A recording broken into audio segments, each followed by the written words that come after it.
my name is Jobby, and today we're taking a look at the Sentinel Metamor-Force Dino Getter 1. And if you guys saw the update video that I did not that long ago, come on, you can tell that 1, I'm preparing for my inevitable shift at McDonald's, and 2, I got bored of my very expensive green screen, for fuck's sake. Anyway, if you did miss that update video, long story short, I got a new studio, and I'm back. And as I said many times before, this review is gonna be the first in a series of dinosaur-related reviews building up to the release of the Transformers masterpiece Dinobot. Oh, I guess that just means I had to do these dinosaur reviews faster, huh? So we're beginning this little series of dinosaur reviews with the figure that I actually bought at Anime Expo. And a huge shout out to the fan that let me cut in the bluefin line. If it weren't for you and your girlfriend, and both of you were awesome by the way, I would have never been able to buy this figure and this other Dino Getter figure, but we'll have to get to that later, right? And on the topic of Dino Getter, if you guys have been watching my channel for a long time, you would have probably seen a review of the Dino Getter 2, which is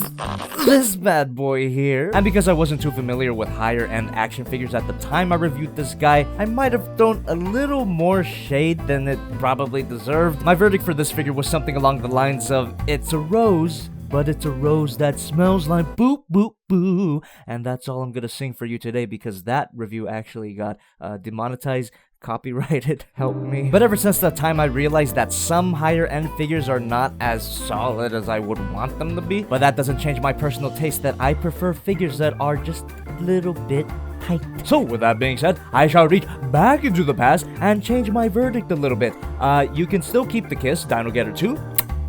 But you no longer smell like song claimed by UMG. But even with that, this figure still looks amazing, just like its #1 counterpart, which I can safely say, the painting and the sculpting on this figure is amazing. And for those of you who don't know, Getter Robo was a mecha series that came out in the 70s with some iconic designs, and Dino Getter 1 here stays pretty true to the classic Getter Robo 1 design. And that includes all the bright colors, the glossy reds, the oranges. But compared to that original design, Dino Getter 1 here has probably been hitting the gym more. Jesus, what happened to me? And for all 3 of you Getter Robo fans, you might be wondering if I've ever partaken in your beloved classic, and the answer to that, of course, is no. Instead of a cape like the original design, Dino Getter 1 here has a set of huge wings. And the wingspan on this guy is undeniably impressive, but a bit static. What I'm trying to say is that it's hard to get them out of the way. The only posability that you get on these wings are and and you know something else that's undeniably impressive?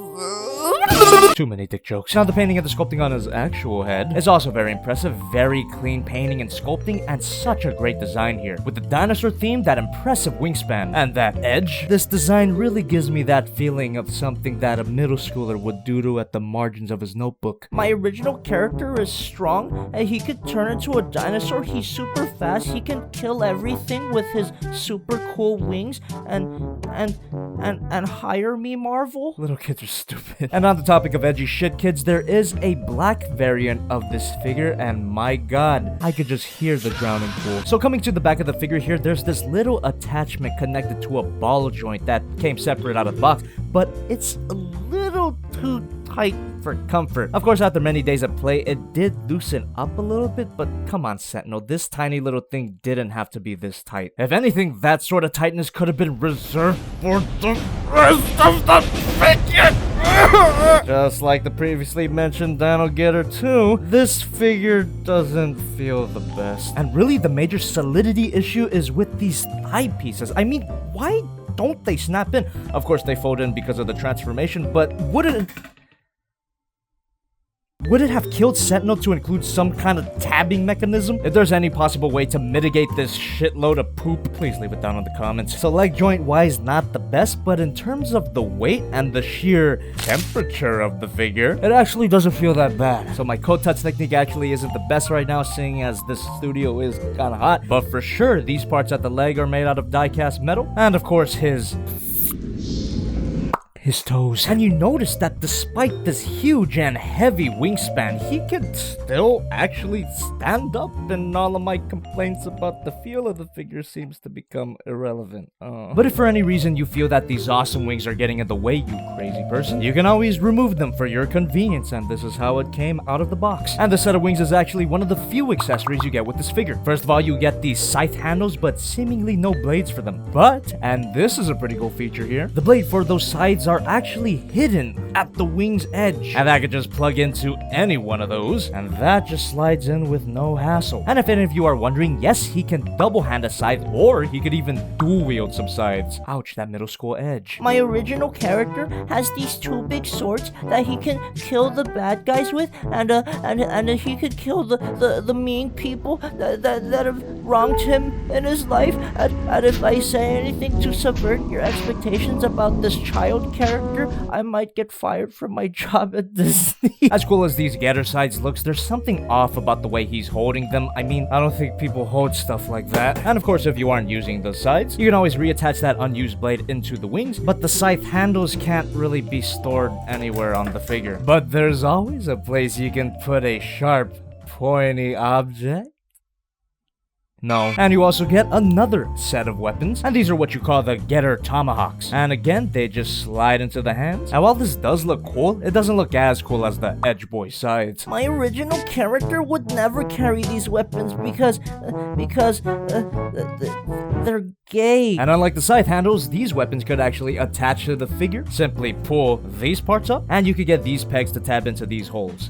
Like so. Not the most graceful weapon storage, but it's primarily used for the transformation anyway, which we will talk about right after we get into ball joint at the head. Every ball joint can be a rotation. Hinge joint at the base of the neck allows him to look up that far and look down that far. Previously mentioned hinge joint at the wings, and that allows more range for the shoulder ball joint, and that shoulder ball joint allows for a rotation. You can even get a 360 if you remove those wings. There doesn't seem to be any sort of rotation at the bicep, but you do get a proper rotation at the elbow. Bend at the elbow, ball joint at the wrist. Every ball joint can be ball joint at the chest and the waist, and that allows for an arcing back and a crunch. And of course, being ball joint, it allows for ball joint at the hips. Of course, there's that thigh joint, but it does have a benefit in that it allows for a high kick. And the thigh problem also allows for a beautiful spring. And there's no proper thigh rotation over here, but you can simulate it with the ball joint that's there. Bend at the knee, ball joint at the ankle, some toe bends, kinda useless honestly. And of course, every ball joint can be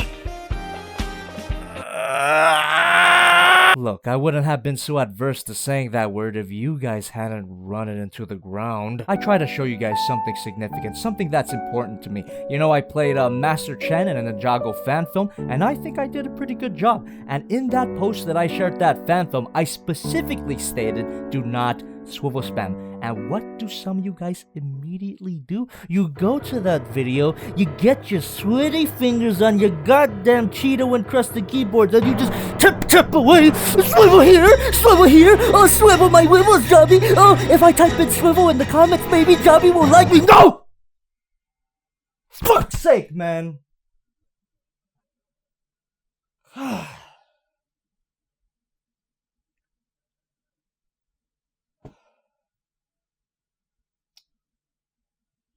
Swivel here. Poseability on this figure is great, but handling the figure would have been greatly improved if these thigh pieces would have just tapped in. Also, the range of poseability greatly increases if you just remove those wings. And I might have said it a few times already in this video, but these wings are big. The huge wingspan makes the figure feel a lot bigger than it actually is. Here's Ligma Modic Economy, SH Monster Arts Godzilla, Masterpiece Optimus Prime, the Sentinel Metamor-Force Dino Getter 2, and the Sentinel Metamor-Force Dino Getter later. Dino Getter 1 and 2 look really great together, and of course they do, they're part of the same line, they have the same aesthetics, super satisfying to look at. Matter of fact, Dino Getter 1's robot mode by itself is super satisfying to look at. I might even go so far as to say that this thing looks perfect, but I can't really say the same thing about the dinosaur mode.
Now before I get into this beauty here, I should mention that the instructions that come with the figure, fuck them. They make it way more complicated than it actually is. Like, come on now, get your hand out of the shot. But if you can bear with this pile, you'll find that the transformation on this figure is actually quite simple. And that simple transformation results in a quite simple Pteranodon mode. And I don't think dinosaurs look like that. This thing just looks like the robot mode crumpled up with the tiny Pteranodon head at the front of it. I mean, you could always open the Pteranodon mouth to make it look more convincing as a dinosaur, and really, that's it. Surely this thing doesn't look remotely like a real Pteranodon, but at least it looks like a cool Pteranodon-themed sci-fi vehicle. And when you consider the fact that it's a giant piloted mecha, that's exactly what it is. Why am I complaining so much? But if they wanted to really go for that sci-fi vehicle look, they should have just ditched these tiny useless feet and probably gave us some landing gear, because there is nothing to stop the paint on the front of the body from chipping. I mean, I doubt there's any figure stand that I have that's able to hold the weight of the die-cast metal. So for now, that's all the display options you get. And I gotta give it to Sentinel here. Everything on this mode fits together really nicely. Everything tabs in, especially these calves on the wings. That is a truly satisfying part of the transformation. I also really like the integration of the Tomahawks in this mode, but unfortunately, the scythe handles still have nowhere to go in this mode, according to the instruction manual. But I found an unofficial weapon storage for these things. You simply plug them into this gap here, and they should show up on the other side. And come on, that doesn't look bad at all, right? This unofficial method of weapon storage really reinforces the sci-fi vehicle aspect of the design rather than it being an autistic dinosaur. And even though this mode is basically a brick, you do get a few moments of poseability, such as that pathetic opening mouth, ball joints at these tiny useless hands, and ball joints at as previously mentioned gimp feet. Surprisingly though, these tiny feet actually allow this mode to stand on its hind legs. It looks really stupid, but it is perfect for size comparisons. Godzilla Prime and Dino Getter 2. Again, the two Dino Getters look fantastic next to each other, but admittedly less graceful than the robot modes. And it's obvious that the figure wasn't designed to be displayed in this mode. The robot mode here really is the main star, which is why I can say, overall, this figure's awesome. But Jobby, why not the double kiss? You didn't really say there was anything wrong with it. Well, like I said in another video, this really isn't an objective scale, and I really don't care about Getter Robo. But if you care about Getter Robo and you like the look of this Dino Getter figure, I would highly recommend it if the price wasn't so stupid. Unfortunately, I couldn't get this figure from Big Papa. Of course, I got it at Anime Expo, and I'd say I got a pretty good deal out of it, all things considered. I mean, it was still $95, but that's pretty good compared to online prices. I can't say this guy was worth the price, but I don't regret buying him, if that makes any sense. This rose definitely doesn't smell like boo boo boo. And I think that's gonna wrap it up for me. If you like this video, give me a like, leave me a comment, let me know what you think, and subscribe for more toy reviews coming at you very soon. Some other kinds of content coming at you very soon too, you know, maybe you'll see. And just as a reminder, that title card at the beginning of the video wasn't some sort of elaborate joke. I do in fact have official Jobby merch now. Go check out the link in the description, pick one up for yourself, and rep that big boy squad!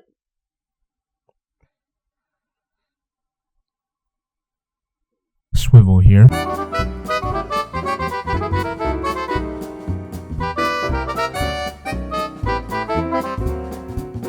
So for the next review in this series of dinosaur reviews, we have just a bit longer till Dinobot.